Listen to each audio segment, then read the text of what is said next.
Hello, my people. How are you? So, I know that topic might seem a little bit funny, but let me share the genesis of it. Last week, my son called me. He's in boarding school. He called and said they had stolen like almost 5 pairs of his socks. His socks are labeled with his name. So, of course, it was heartbreaking. It was annoying. But what to do? That is school. That's high school. And when I told my sister, my elder sister, she also has, a son in the same. She has a son in the same school. She told me that that my nephew had also got his calculator stolen the first week of school. So then we both said we're thinking the same thing. And she said it aloud. She said, "I hope they don't pick those small habits of assuming that." You can always take someone's socks, someone's shirt off the wire. And I remember, of course, high school. In my school, someone would wash her uniforms, and then Sunday evening she goes to pick it and it's not there.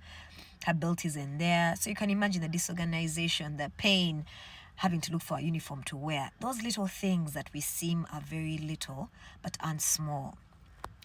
Then I thought that, okay, these children who keep on picking their friends' things. I want to use the word picking innocently because that's what they make it seem like. They're just picking. They don't want to consider themselves as thieves, yet actually they are stealing.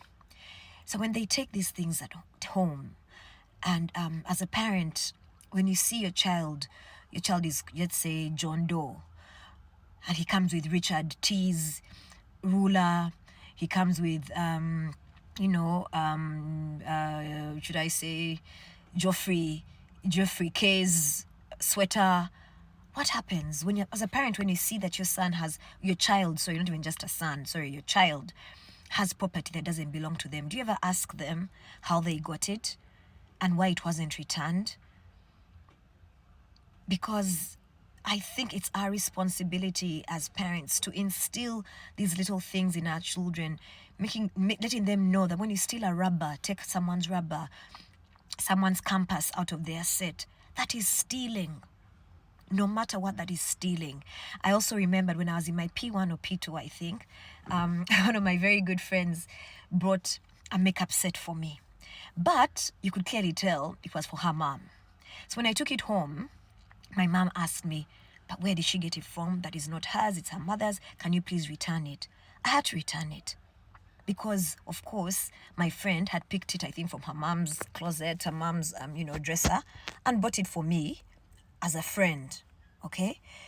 And then something else crossed my mind, that you have to show your children, you have to tell them and let them know that these little things that they're picking, it's going to become a habit in the future.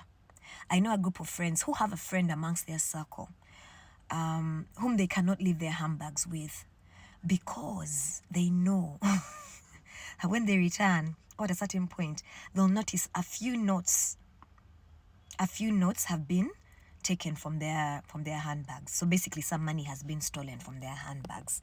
And we all know these people. We might have some people in our circles who are just like that. Okay? And these are the people who are going to go get to certain organizations, start taking 10K from someone's account, 10K here, 10K there, 10K there. Because in their mind, they grew up knowing that taking a little seemingly isn't stealing, but it's stealing. So parents, your children are on holiday. For some of them, please check your child's property. If they have anyone's property that doesn't belong to them, maybe even reach out to the parent. Let them know that that is stealing and they shouldn't. Imagine some children wear labeled shirts. They clearly steal a shirt off the wire. It has this child's name, and they usually steal from the lower classes. You know that, S2s, S3s, S4s steal from S1s, or, I'm talking about a local high school system. But they need to know that it isn't right. It isn't proper. The minute they get away with it right now, trust me, in the future, it's going to harm them. It's going to harm them. It will become so normal to them to take things that are not theirs. And it might increase, get bigger, and, they start stealing even large chunks of money without any hesitation or any remorse whatsoever. So parents, this is just a reminder. that please, there isn't anything like little stealing or small stealing or I stole just a little. Those are the words they use. There isn't. A thief is a thief. Okay? All right. Bye-bye. Thank you.